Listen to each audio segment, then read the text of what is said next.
வணக்கம். Welcome to கதை திரட்டு. இந்த வீடியோவில் நம்ம என்ன கதை கேட்க போகிறோம்னா, சூப்பர் ஸ்டார் ரஜினிகாந்த் அவர்கள் நடித்து வெளிவந்த முள்ளும் மலரும் கதையின் 5வது பகுதி.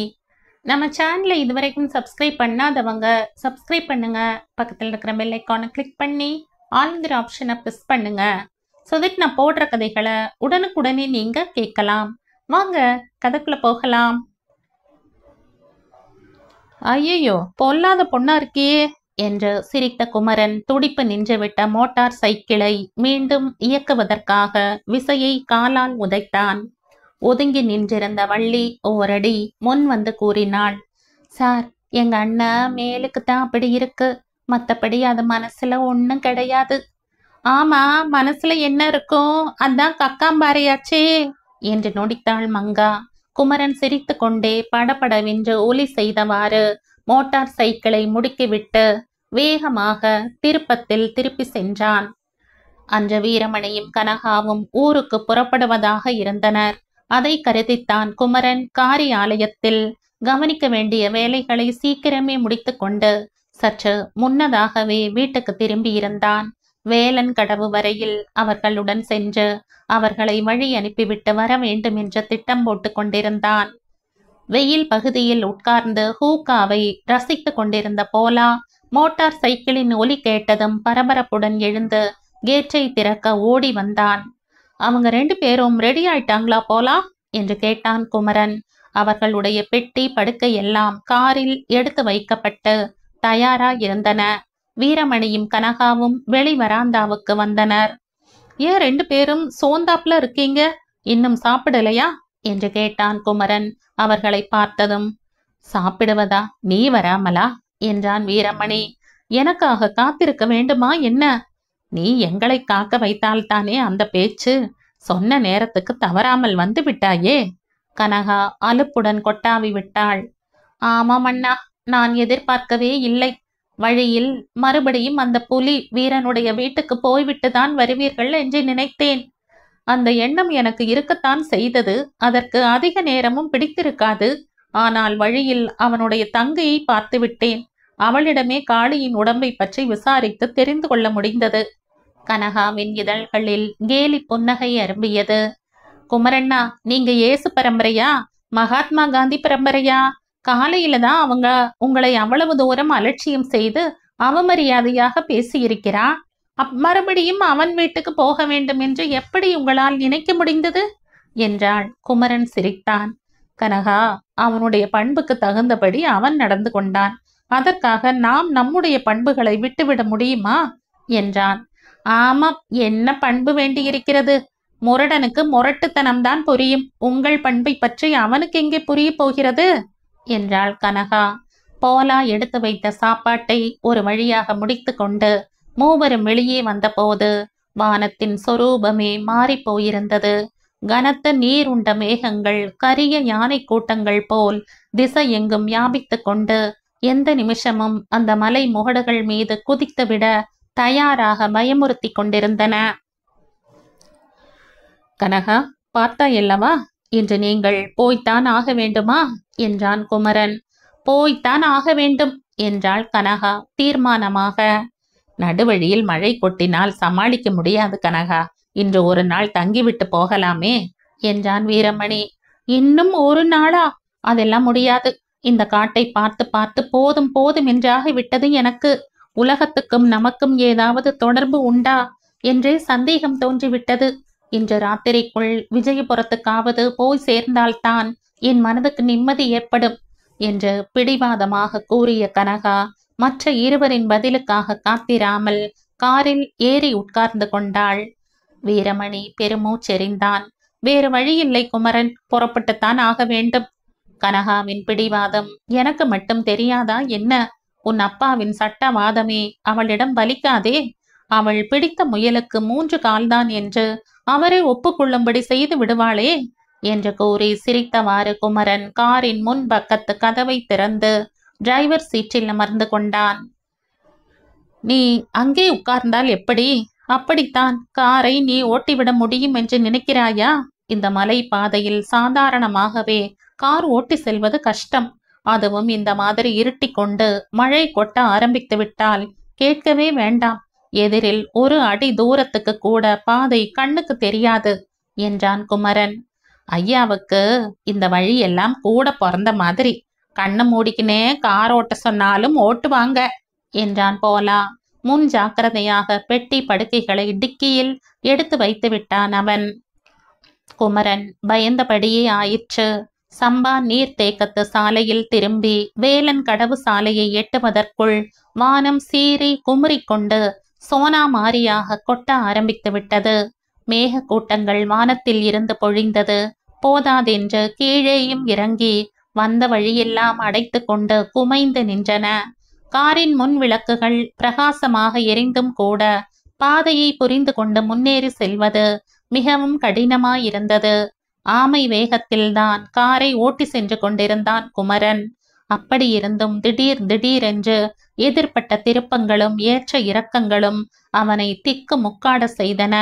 மயிரிழை தப்பினால் காரோடு அனைவரும் அதல பாதாளத்துக்கு சென்று விழக்கூடிய பல கட்டங்களை தெய்வாதீனமாகத்தான் சமாளித்து கொண்டு ஒவ்வொரு அடியாக முன்னேறி கொண்டிருந்தான் குமரன். பயமா இருக்கிறதே, திரும்பியே போய்விடலாமே என்று பதைப்புடன் கூறினாள் கனகா. அவளுக்கு அழுகியே வந்துவிடும் போல் இருந்தது. திரும்ப முடியாது, முன்னே போவதை தவிர வேறு வழி இல்லை. நம்மை முன்னோடியாக விட்டுவிட்டு ஒரு லாரி வேறு நம்மை பின்பற்றி வந்து கொண்டிருக்கிறது. எப்படியும் வேலன் கடவு வரை போகாமல் தீராது என்றான் குமரன். மோட்டார் பாதை வழியே வேலன் கடவு ஏறக்குறைய 10 மைல் தூரத்தில் இருந்தது. மழை நிற்கும் வழியா இல்லை. இருக்க இருக்க அதன் உக்கிரம் அதிகரித்து கொண்டிருந்தது. காரின் முன்புறத்து கண்ணாடியின் மீது மழை தாரைகள் வெள்ளம் போல வந்து அடித்து சென்று கொண்டிருந்தது. போதாதென்று மேக படலங்கள் வேறு புகை மூட்டம் போல் அவ்வப்போது படிந்து பார்வையே பயனற்று போகும்படி செய்து கொண்டிருந்தது. அவ்வளவு இடைஞ்சல்களையும் சமாளித்து கொண்டுதான் குமரன் காரை திறமையுடன் செலுத்திக் கொண்டிருந்தான். குமரன், நீயே எவ்வளவு நேரம் இந்த மழையுடன் போராடப் போகிறாய்? எனக்கும் கொஞ்சம் சந்தர்ப்பம் கொடேன் என்றான் வீரமணி. பழக்கப்பட்ட நானே திணறுகிறேன். பழக்கமில்லாத நீ எப்படி இந்த நிலைமையை சமாளிக்க முடியும் என்று கூறியவாறே ஒரு மரத்தின் மீது மோதவிருந்த காரை ஒடித்து திருப்பினான் குமரன். அப்பப்பா, இந்த மழை ஏன் தான் இப்படி பழிவாங்குகிறதோ என்றாள் கனகா. இந்த மலை பகுதியில் எப்போது மழை பெய்ய ஆரம்பிக்கும், எப்போது நிற்கும் என்று சொல்ல முடியாது. மணிக்கணக்காக பெய்தாலும் பெய்யும், மறுகணமே நின்றாலும் நின்றுவிடும் என்றான் குமரன். வேலன் கடவு வரையில்தான் அவர்களை பழிவாங்க வேண்டும் என்ற மழை திட்டம் போட்டு கொண்டிருந்ததோ என்னவோ. வேலன் கடவு ராவுத்தர் கடையை தாண்டி அரைக்கல் தூரத்தில் கௌரியம்மன் கோயிலுக்கு செல்லும் நடைபாதை வருவதற்குள்ளேயே வெறிச்சென்று மழை நின்றுவிட்டது. அதற்கு கீழே உள்ள மலை பகுதி எல்லாம் துடைத்து விட்டாற்போல பளிச்சென்று துலங்கி கொண்டிருந்தது. ஒரு பொட்டு மேகத்தை கூட அந்த சரிவு நெடுகிலும் எங்குமே காண முடியவில்லை. தப்பினோ என்ற நிம்மதி பெருமூச்சுடன் கூறிக்கொண்டே காரை ஒரு ஓரமாக நிறுத்தினான் குமரன். வீரமணி, இனிமேல் நீ தாராளமாக ஓட்டலாம். பாதையும் ஓரளவுக்கு நேராக இருக்கும். மழையை பற்றிய பயமும் கிடையாது.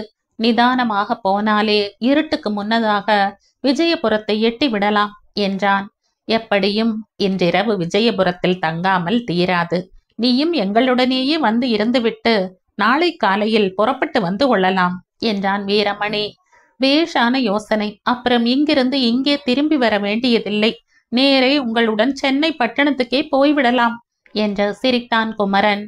அப்படியானாலும் நல்லதுதானே. அந்த மாதிரி அத்துவானமான ஓரிடத்தில் வேலை பார்ப்பதை விட வேலை இல்லாமல் இருப்பதே மேல் இல்லையா என்றாள் கனகா. கனகா, என்ன பேச்சு இது என்று அவளை கடிந்து கொண்டான் வீரமணி. பின்பு குமரனிடம், ஆமாம், நீ எப்படி திரும்பி போவாய் என்று கேட்டான். என்னை பற்றி கவலைப்படாதே. மின்சார இலாகா வண்டி ஏதாவது இந்த பக்கம் வராமல் இருக்காது என்றான் குமரன்.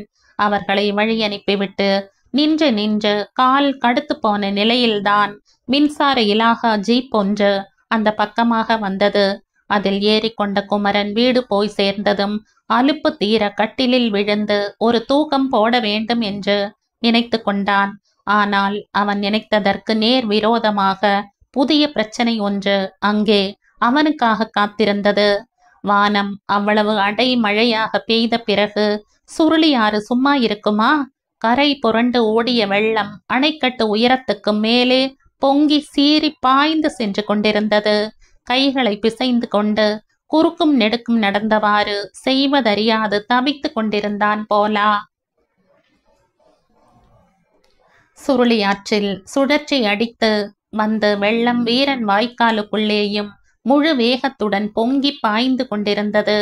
இதே வேகத்துடன் இன்னும் கொஞ்ச நேரம் பாய்ந்தால் அந்த வாய்க்காலே இருந்த இடம் தெரியாமல் போய்விடும் என்று அஞ்சும்படி இருந்தது.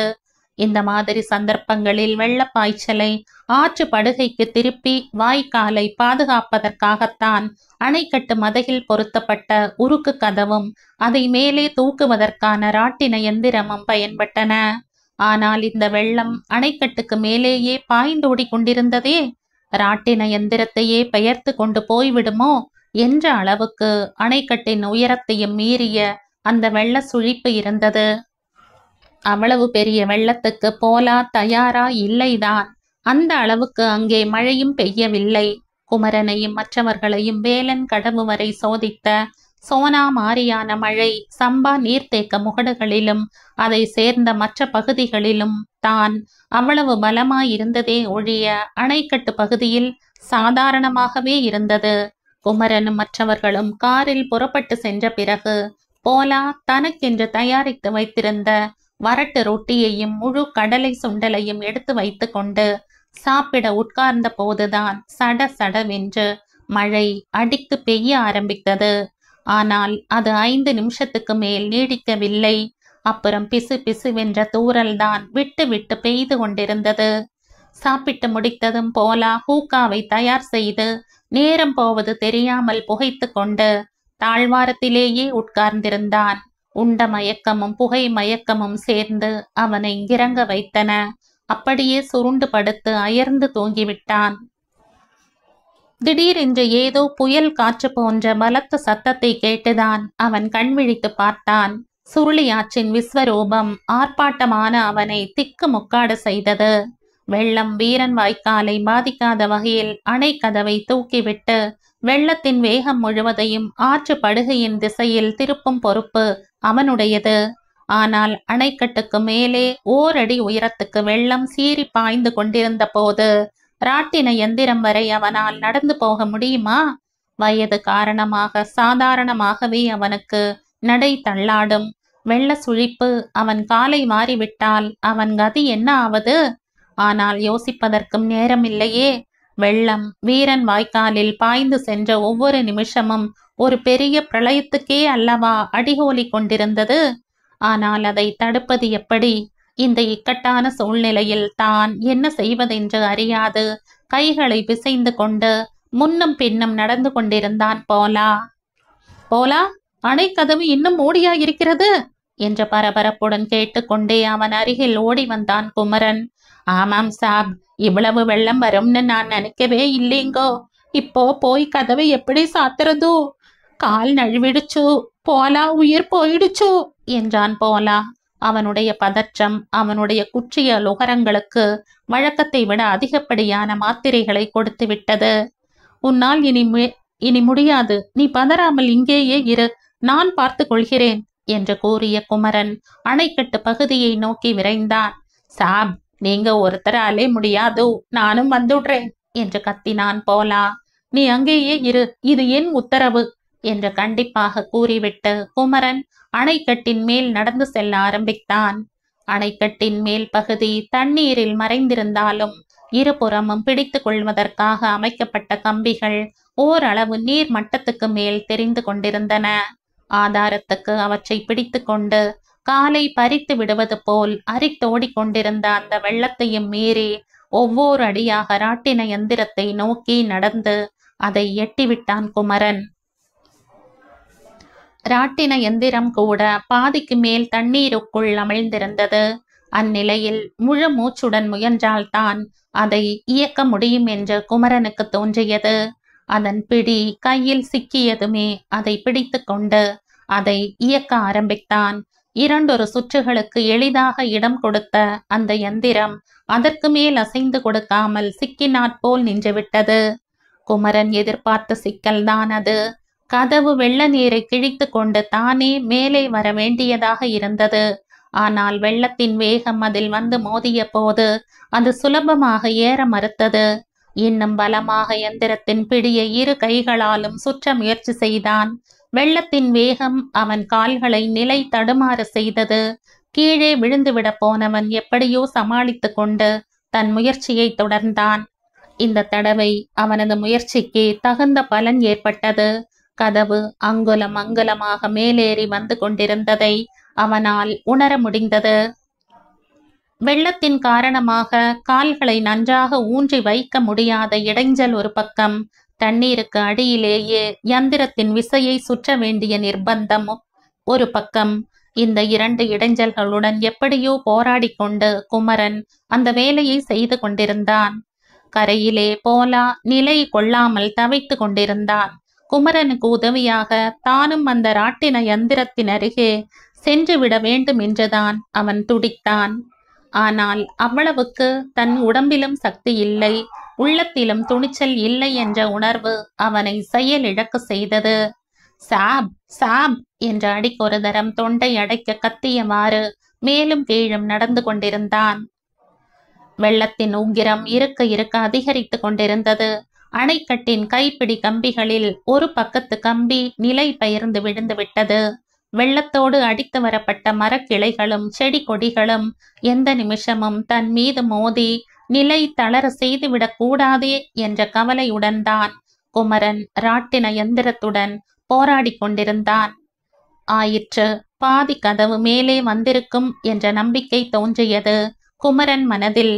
ஆனால் அதற்குள்ளேயே அவன் கைகள் இரண்டும் இற்று விழுந்துவிடும் போல் சளைத்து போயின. நெஞ்சுரத்தின் பலத்திலேயே அவன் அந்த கைகளுக்கு வேலை கொடுத்து கொண்டிருந்தான். திடீரென்று அவன் முதுகில் ஒரு பலத்த அடி. என்னவென்று திரும்பி பார்ப்பதற்குள் அவன் முன்னே தள்ளப்பட்டான்.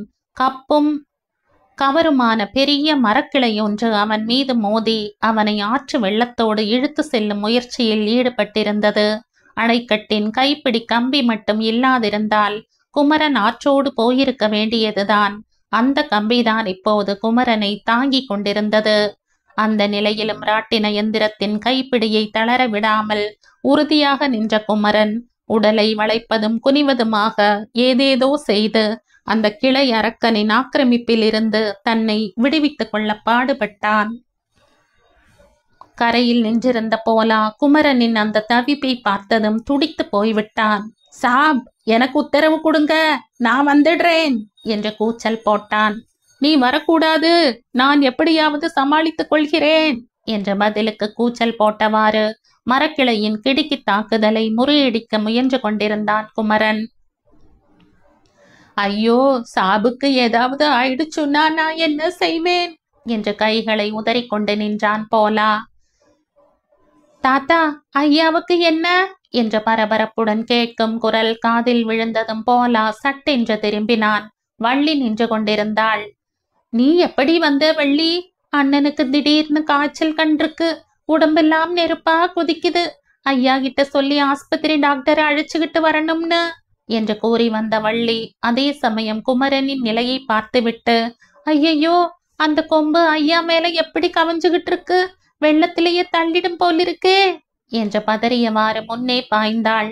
வள்ளி, நீ எங்க போற என்று கத்தினான் போலா. நீ சும்மாரு தாத்தா, அந்த கொம்பை எடுத்து விடலேன்னா ஐயாவுக்கு ஆபத்து என்று உரக்க கத்திக்கொண்டே வள்ளி அணைக்கட்டின் மேல் ஏறிவிட்டாள். குனிந்த நிலையில் மரக்கிளையுடன் போராடி கொண்டிருந்த குமரன் வள்ளியின் குரலை கேட்டதும் திடுக்கிட்டு திரும்பி பார்த்தான். வள்ளி, நீ வராத, ஆபத்து, நான் பத்திரமாத்தான் இருக்கேன் என்று கத்தினான்.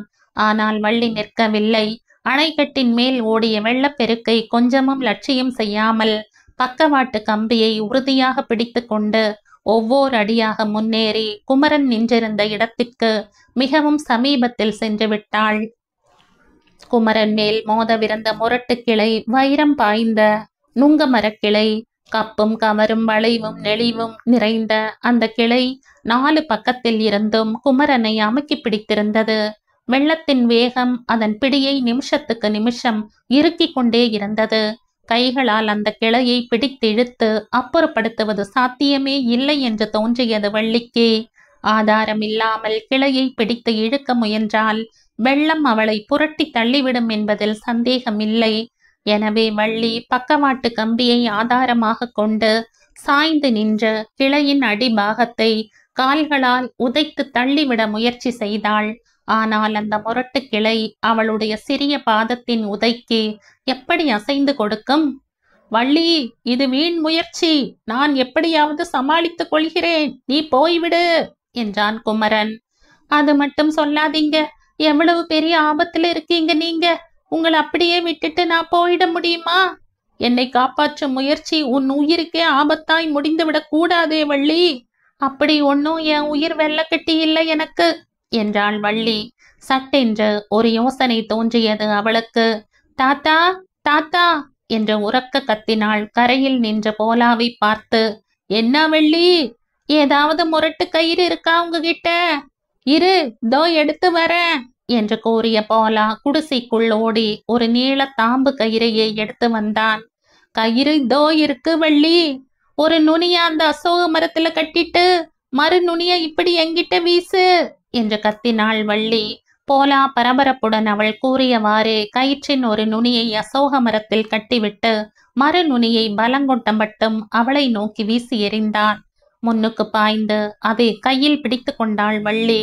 அடுத்த சில கணங்களுக்கு அவள் கைகள் மின்னல் வேகத்தில் இயங்கின. கயிற்றின் நுனியை கிளையின் அடிபாகத்தில் உறுதியாக கட்டிய பிறகு அவள் போலாவுக்கு குரல் கொடுத்தாள். தாத்தா, மூச்சை பிடிச்சுக்கிட்டு வெள்ளத்துக்கு எதிர்பக்கமா கயித்த நல்லா இழு. போலாவுக்கு ஒரே உற்சாகம். கையை பிசைந்து கொண்டு கரையில் நிற்பதுக்கு பதில் ஏதோ தன்னால் ஆனதை செய்ய முடிகிறதே என்ற திருப்தி அவனுக்கு. வெள்ளத்திற்கு எதிர்பக்கமாக கயிற்றை சுண்டி சுண்டி இழுத்தான் போலா. விரைவிலேயே அதற்கு தகுந்த பலன் ஏற்பட்டது. கிளையரக்கன் குமரனை பிடித்திருந்த பிடி கொஞ்சம் கொஞ்சமாக தளர்ந்தது. கடைசி முறையாக போலா முழு பலத்துடன் கயிற்றை ஒரு இழுப்பு இழுத்ததும் அந்த கிளை அடிபட்ட அரக்கன் போல் மல்லாந்து விழுந்து வேறு பக்கமாக உருண்டது. வள்ளி சட்டென்று குனிந்து அதில் கட்டியிருந்த கயிற்றின் நுனியை அவிழ்த்து விட்டாள். மறுகணமே அந்த கிளை உயிரிழந்து ராட்சச சிலந்தியை போல் வெள்ளம் இழுத்த போக்கில் பரிதாபமாக புரண்டு சென்றது. குமரன் வள்ளியை நன்றியுடன் பார்த்தான்.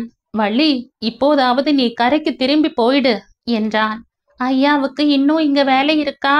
அணை கதவை முழுதும் தூக்கிய பிறகுதான் நான் இங்கிருந்து நகர முடியும். அணை அடைத்திருந்தால் இந்த வெள்ளப்பெருக்கில் பெரும்பகுதி வீரன் வாய்க்காலில் பாய்ந்து வாய்க்காலே இருந்த இடம் தெரியாமல் போய்விடும் என்று கூறிய குமரன் மீண்டும் ராட்டின எந்திரத்தை இயக்க முற்பட்டான். ஆனால் வள்ளி அங்கிருந்து போய்விடவில்லை. எந்திரத்தின் மறுபக்கத்து பிடியை இரு கைகளாலும் பிடித்து கொண்டு குமரன் சுற்றுவதற்கு ஏற்றால் போல் அவளும் அதை சுற்ற ஆரம்பித்து விட்டாள். வள்ளி, இது ஆபத்தான வேலை. எந்த நிமிஷமும் அதிகப்படியான வெள்ளம் வந்து மோதும் என்று சொல்ல முடியாது. அந்த ஆபத்து ஐயாவுக்கும் சேர்த்துத்தானே என்றாள் வள்ளி. இது என் கடமை, உத்தியோகம். உனக்கு அப்படி இல்லையே. கடமைக்காகத்தான் ஒவ்வொன்றும் செய்யணுமா? வேறு எதற்காக? மனசுக்காகவும் செய்யலாமில்ல. மனசுக்கும் இதுக்கும் என்ன சம்பந்தம்? உங்களுக்கு வாய்க்காலை பத்தின கவலை, எனக்கு ஐயாவை பத்தின கவலை. என்ன பத்தி உனக்கு என்ன கவலை? வள்ளி ஒரு பெருமூச்சுடன் முகத்தை திருப்பிக் கொண்டாள். என்னை இங்க நிக்க கூடாதுன்னு விரட்டுறீங்களே, ஏன்? உனக்கு வெள்ளத்தால ஆபத்து நேர்ந்துட்டா என்ன பத்தி உங்களுக்கு என்ன கவலை? வள்ளியின் இந்த கேள்வி குமரனை திகைக்க செய்தது. மௌன புன்னகையுடன் ராட்டின எந்திரத்தை சுற்றுவதில் கருத்தை செலுத்தினான். வள்ளியின் ஒத்துழைப்பு அவன் வேலையை சுலபமாக்கியது. அணைக்கதவு மடமடவென்று மேலே ஏறிக்கொண்டிருந்தது. அது மேலே ஏற ஏற வெள்ள நீர் மதகு வழியே புகுந்து வடிய ஆரம்பித்தது. ராட்டின எந்திரத்தை கடைசி முறையாக சுற்றி முடித்து கைப்பிடியை நன்றாக பொருத்திய போது குமரனது நெஞ்சிலிருந்து நிம்மதி நிறைந்த பெருமூச்சு எழுந்தது. வாய்க்கால் பிழைச்சது என்றான் மகிழ்ச்சியுடன். எங்க வீடும் பிழைச்சது என்றாள் வள்ளி. வீடா? எப்படி? வீரன் வாய்க்கால் எங்கள் வீட்டை ஒட்டினாற் போலேதானே ஓடுது. வாய்க்கால் மட்டத்துக்கு பெரிய வெள்ளம் பாய ஆரம்பிச்சா எங்க வீடெல்லாம் வெள்ளக்காடா ஆகியிருக்கும் என்றாள் வள்ளி. அந்த நிலைமையை கற்பனை செய்யவே அவள் மனம் நடுங்கியது. உங்க அண்ணன் வேற காயத்தோடு படுத்திருக்கே, பாவம் என்றான் குமரன். காயம் மட்டுமில்ல, இப்ப காய்ச்சலும் சேர்ந்திருக்கு. காய்ச்சலா? ஆமாம், பகலெல்லாம் அடிச்சு போட்டாப்புல தூங்கிக்கிட்டு இருந்துச்சு. சாயங்காலம் அத்தை டீ குடுக்கலாம்னு எழுப்ப போச்சு. 4-5 தரம் கூப்பிட்டும் கண்ணை முழிக்கல.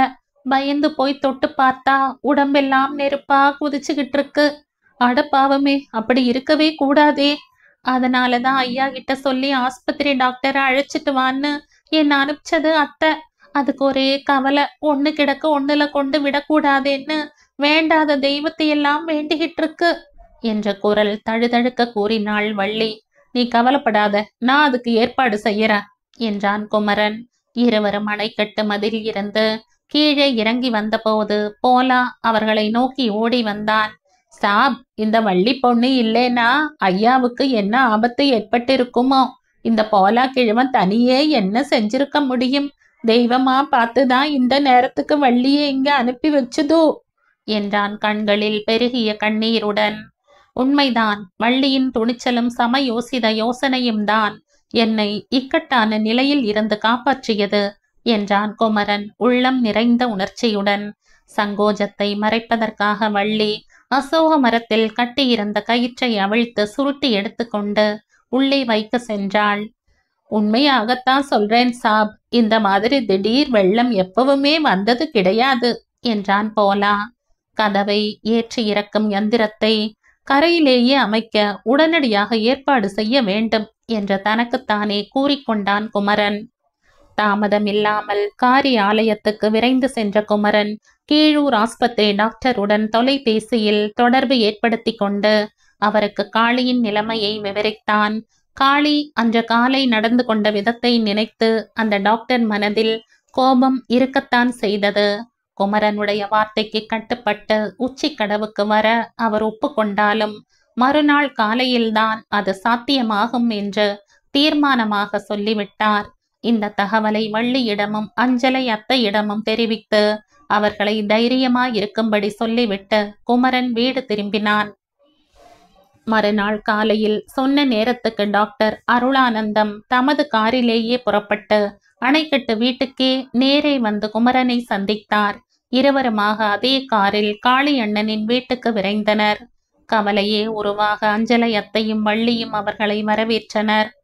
ராத்திரியெல்லாம் ஜுரவேகம் சொல்லி முடியாது, கண்ணையே முழிக்காம வாய்க்கு வந்தபடி அனத்திக்கிட்டு இருந்துச்சு என்று விவரித்தாள் வள்ளி. டாக்டர் நோயாளியை பரிசோதித்துவிட்டு ஒரு இன்ஜெக்ஷன் கொடுத்தார். நோயாளி இனிமேல இங்கிருப்பது சரியில்லை, ஆஸ்பத்திரியில சேர்த்தால்தான் நேரடியா கவனித்து உடம்பை குணப்படுத்த முடியும் என்றார் தீர்மானமாக. டாக்டர் ஐயா, அண்ணனின் நிலைமை அவ்வளவு மோசமாவா இருக்கு என்று அலறினாள் வள்ளி. இன்னும் சிறிது தாமதித்தாலும் உயிருக்கே ஆபத்தாய் முடியும் என்றார் டாக்டர். மேம்பாறை கசத்தில் வெள்ளி மீன்கள் துள்ளி விளையாடிக் கொண்டிருந்தன. துள்ளுவதும் பாய்வதும் ஒன்றையொன்று துரத்துவதுமாக அவை காட்டிய விளையாட்டுக்கள் எதையாவது மங்காவின் மனம் ரசித்தால்தானே. பித்து பிடித்தாற்போலதான் அவள் கசத்தின் கரையில் உட்கார்ந்திருந்தாள்.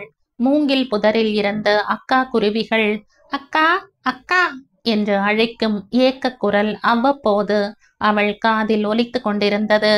அக்கா அக்கா என்று அவள் மனமும் எதிரொலி எழுப்பிக் கொண்டிருந்தது. வள்ளியக்காவை பார்த்து 10 நாட்களுக்கு மேல் ஆகிவிட்டனவே.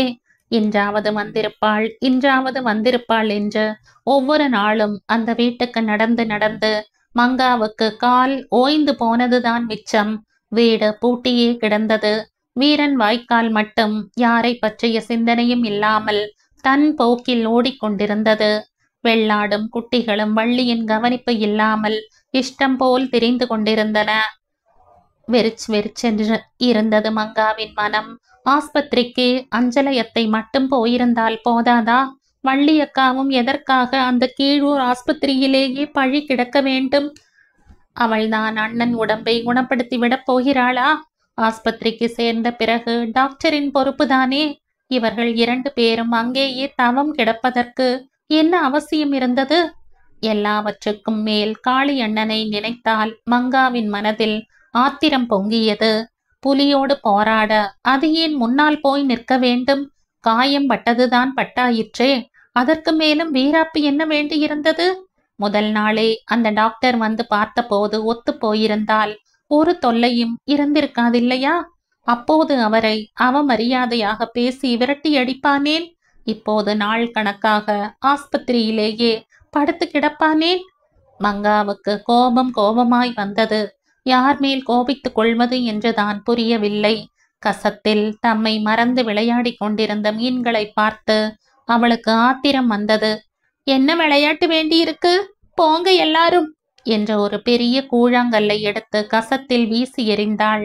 மீன்கள் நாலா பக்கமும் சிதறி ஓடுவதை பார்த்து அவளுக்கு சிரிப்பு வந்தது. என் புத்தியே புத்தி, உங்க மேல ஏன் கோவிச்சுக்கிற? நீங்களா அக்காவை ஆஸ்பத்திரிக்கு அனுப்பினீங்க என்று சிரித்தாள். மூங்கில் புதரில் அக்கா குருவி அக்கா என்று அழைக்கும் குரல் மீண்டும் கேட்டது. மங்காவின் ஆத்திரம் சட்டென்று அந்த திசையில் திரும்பியது. என்ன கேலி செய்யவா அப்படி கத்துறீங்க? தொலைச்சு புடுவன் தொலைச்சு என்று கத்திக்கொண்டே மூங்கில் புதரை நோக்கி ஒரு கல்லை வீசினாள். அக்கா குருவிகள் அந்த கணமே அங்கிருந்து பறந்து சென்றன. எனக்கு ஏன் இப்படி கோபம் வருது? வள்ளியக்கா வரப்போது வந்துக்கிட்டுமே, அதுக்காக நான் ஏங்கி கிடக்கணுமா என்று தனக்குத்தானே கூறிக்கொண்ட மங்கா அங்கிருந்து எழுந்து நடக்க ஆரம்பித்தாள். அவள் கால்கள் அவளை உடும்பு கொட்டகை பக்கம் இழுத்து சென்றன. அத்திமர மேட்டில் காளி அண்ணனுக்கு பதில் மாயாண்டி உட்கார்ந்திருந்தான். மாயாண்டி பீடி குடிப்பதில்லை, ஆனால் பீடி குடிக்கத்தான் அந்த மேட்டில் உட்காரலாம் என்று சட்டம் எதுவும் கிடையாதே. மங்காவை கண்டால் மாயாண்டிக்கு எப்போதுமே பயம்தான். மங்காவின் துடுக்குத்தனத்தை எதிர்த்து நிற்க அவன் உடம்பில் திராணி கிடையாது. ஆனானப்பட்ட காளி அண்ணனே திணறிய போது அவன் எந்த மூலை? ஆகவே மங்காவை கண்டுவிட்டால் அப்போதுதான் ஏதோ அவசர வேலை ஞாபகம் வந்தது போல் எழுந்து சென்று விடுவதுதான் அவன் வழக்கம். ஆனால் இன்று அவன் மங்கா வருவதை பார்த்தும் பாராதது போல உட்கார்ந்திருந்தான். மங்காவுக்கு ஆச்சரியமாயிருந்தது.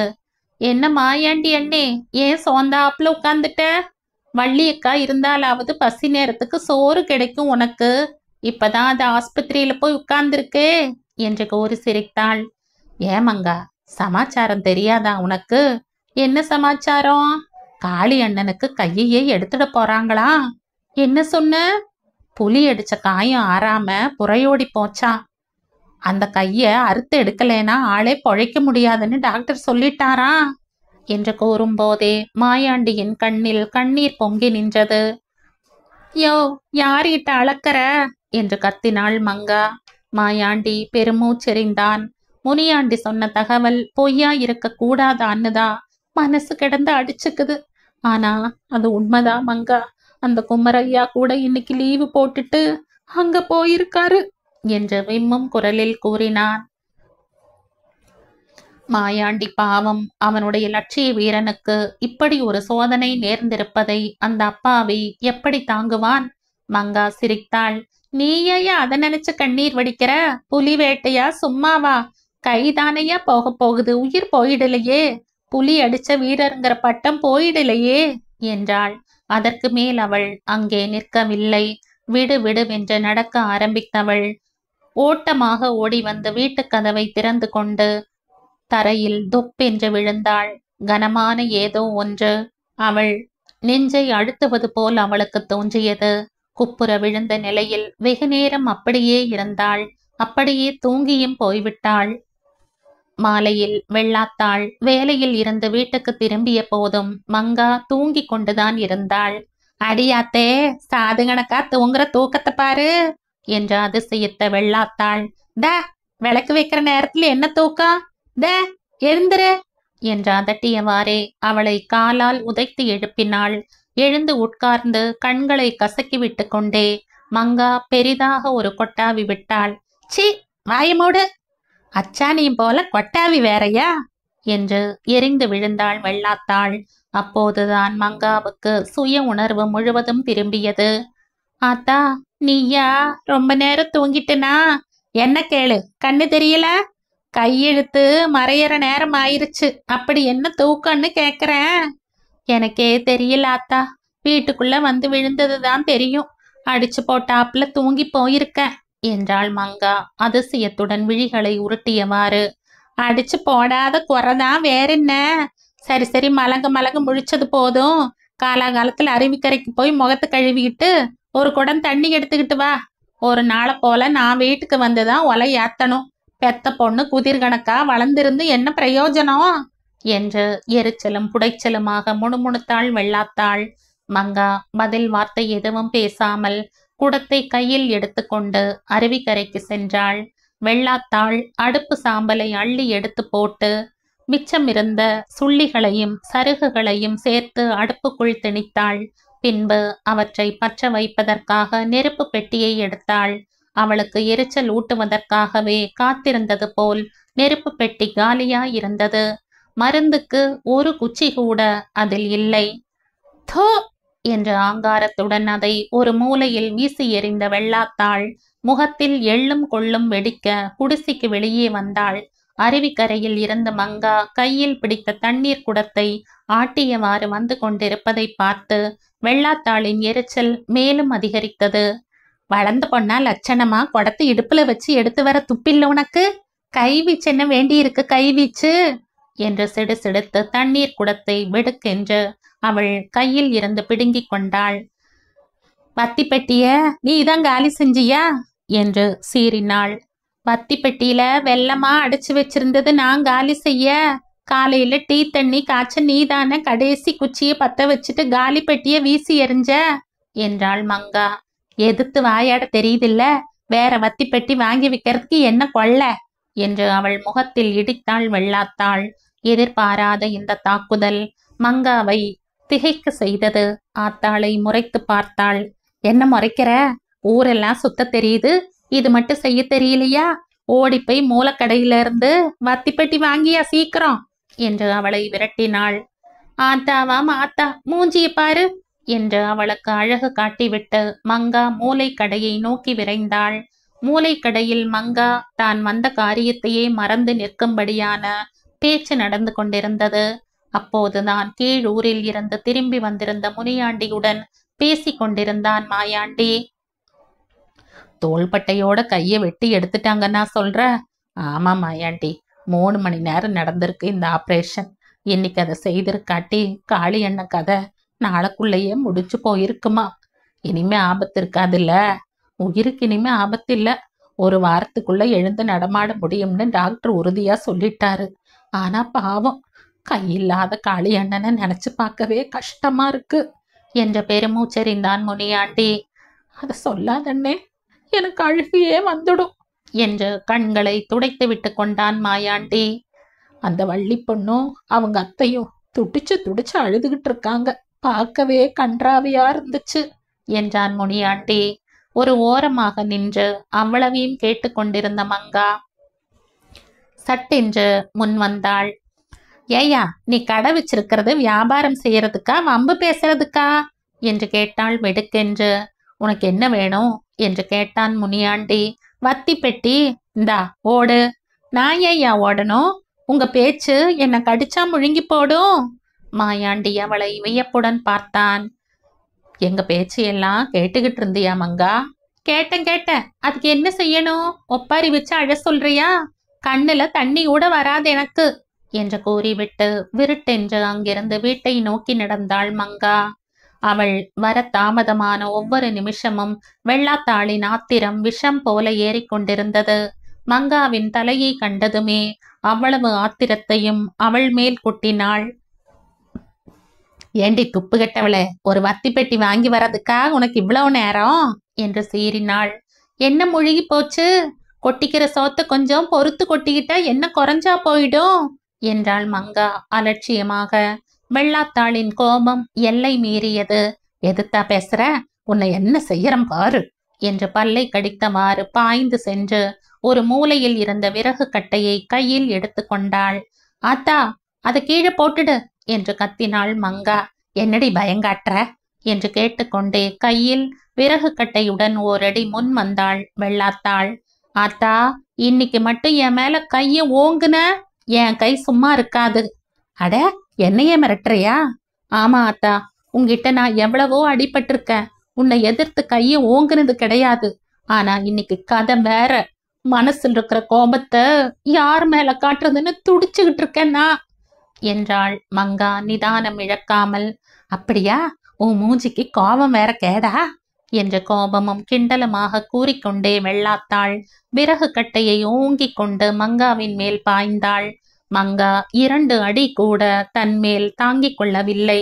தாயாரின் கையில் இருந்த விறகு கட்டையை வெடுக்கென்று பிடுங்கி எறிந்துவிட்டு அவள் தலைமுடியை பிடித்து கொண்டாள். ஏ மங்கா, விடுறியா இல்லையாடி என்று வெள்ளாத்தாள் குரல் எழுப்பி கத்துவதற்குள்ளே மங்கா அவள் முகத்திலும் தோளிலும் மனம் போனபடி புடைத்து தீர்த்தாள். வெள்ளாத்தாள் பதிலுக்கு அவளை குத்தி பிராண்டி கீறி அடித்தது எதையும் அவள் லட்சியம் செய்யவில்லை. தாயும் மகளும் அந்த இருண்ட குடிசைக்குள் ஒருவரை ஒருவர் ஆத்திரம் தீர அடித்து கொண்டனர். கட்டி புரண்டு மோதிக்கொண்டனர். இருவர் கைகளும் ஓய்ந்து போதும் போதும் என்று ஆன பிறகுதான் இருவரும் பிரிந்து தனித்தனியே நின்றனர். எதிர் மூச்சு சற்று அடங்கியதும், எங்க வத்திப்பட்டி என்றாள் வெள்ளாத்தாள் உதட்டில் பல்பட்ட காயத்தில் இருந்து பெருகிய இரத்தத்தை துடைத்து விட்டு கொண்டு. இந்த பிடி என்றாள் மங்கா முகத்தில் படிந்த புழுதியை தட்டி விட்டவாறு. வெள்ளாத்தாள் வாய் திறவாமல் சிம்னி விளக்கை ஏற்றி அடுப்படியை அடுத்த மூலை புறையில் வைத்துவிட்டு அடுப்பை பற்ற வைத்தாள். மங்கா ஒரு மூலையில் முழங்கால்களை கட்டிக்கொண்டு உட்கார்ந்து கொண்டாள். வெள்ளாத்தாள் உலையேற்றி வைத்துவிட்டு முரத்தில் அரிசியை போட்டு தவிடு உமி போக புடைத்த பிறகு அரிசியில் இருந்த கல்லையும் நெல்லையும் பார்த்து பொறுக்க ஆரம்பித்தாள். மங்கா எழுந்து சென்று அவள் அருகே உட்கார்ந்து கொண்டு தானும் ஓர் 2 நெல்லையும் கல்லையும் அரிசியில் இருந்து பொறுக்கி போட்டாள். உலை நீரில் ஓசை ஆரம்பித்தவுடன் வெள்ளாத்தாள் முரத்தில் இருந்த அரிசியை அள்ளி ஒரு மண் வட்டியில் போட்டாள். நான் கழுவி எடுத்துட்டு வர்றேன் என்று கூறிய மங்கா குடத்து தண்ணீரை வட்டிலில் சரித்து கையால் நன்றாக கிளறி தேய்த்த பிறகு கழிநீரை வடித்து எடுத்து வந்தாள். மௌனமாக அதை கையில் வாங்கி உலை பானையில் போட்டாள் வெள்ளாத்தாள். சில நிமிஷங்களுக்குள்ளேயே உலை நீரும் அரிசியும் சேர்ந்து கொண்டு தளதளவென்று கொதிக்க ஆரம்பித்தன.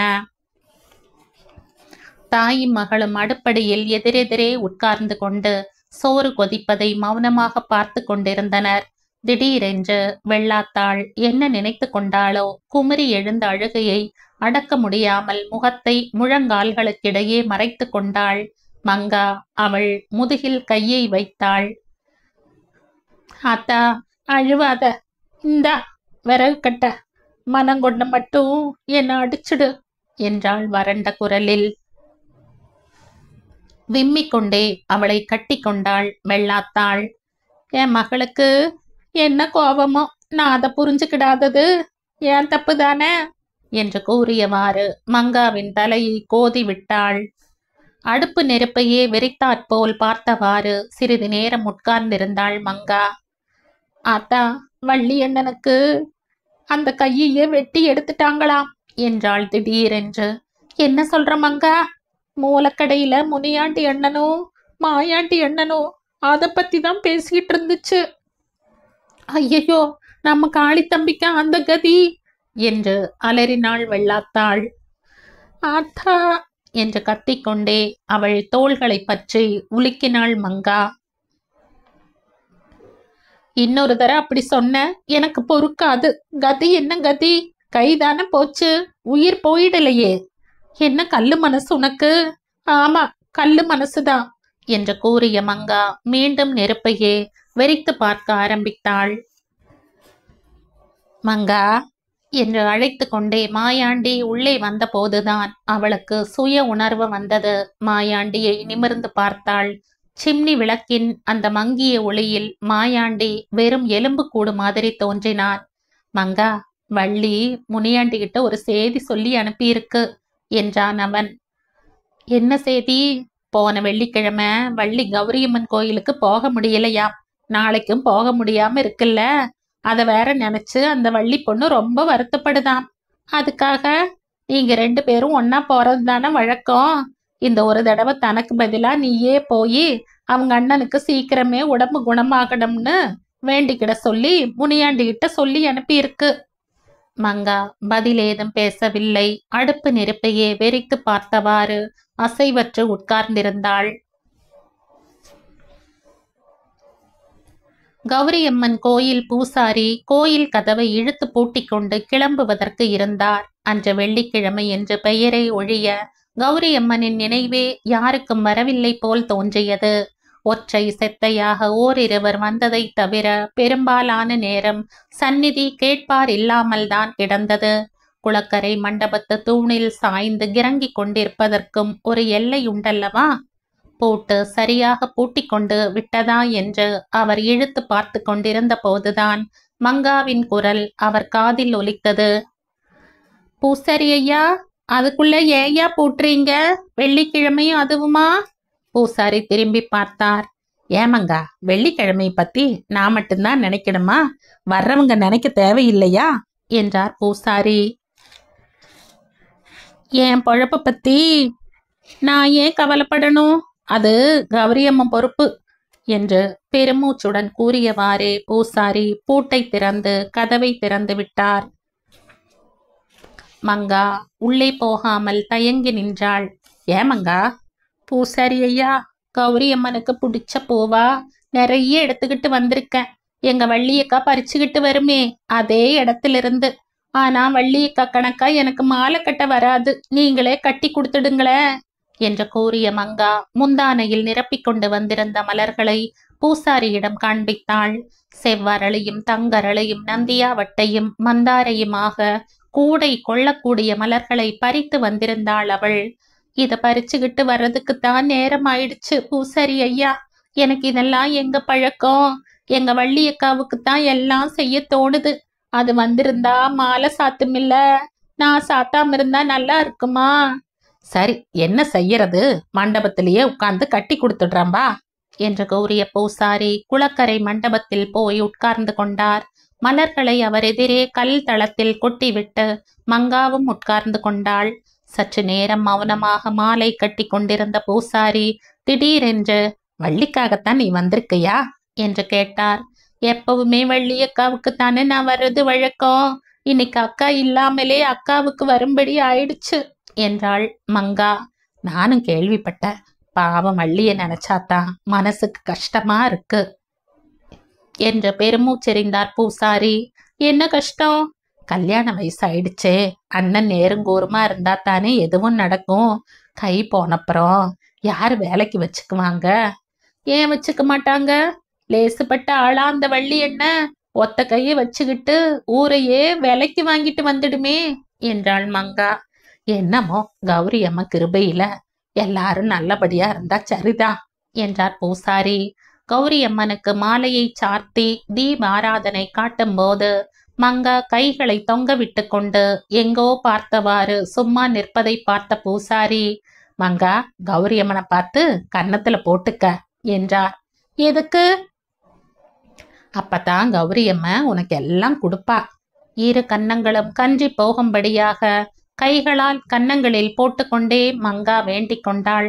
கௌரி தாயே, எனக்கு என்னென்ன கொடுக்கணும்னு நினைக்கிறையோ எல்லாத்தையும் எங்க வள்ளியக்காவுக்கே கொடுத்துடு. அது எப்போதும் சந்தோஷமா இருக்கணும். அது நினைக்கிறதெல்லாம் நல்லபடியா நடக்கணும். பூசாரி மங்காவுக்கு குங்கும பிரசாதம் கொடுத்தார். கையில் இருந்த ₹1 பணத்தை மங்கா பிரசாத தட்டில் போட்ட போது அவரால் தம் கண்களையே நம்ப முடியவில்லை. அதே சமயம் மங்காவுக்கு ஏதோ விஷயம் விட்டு போன நினைவு சட்டென்று வந்தது.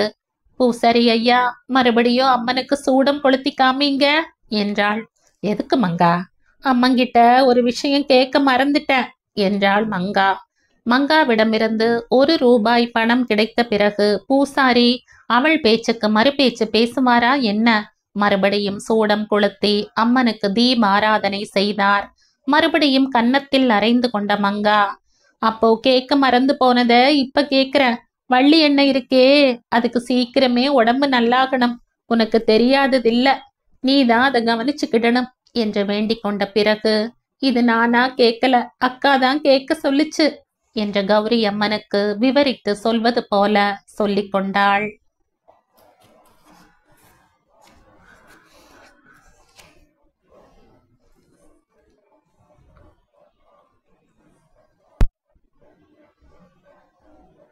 இந்த கதையின் தொடர்ச்சியை அடுத்த பதிவில் கேட்கலாம். நன்றி.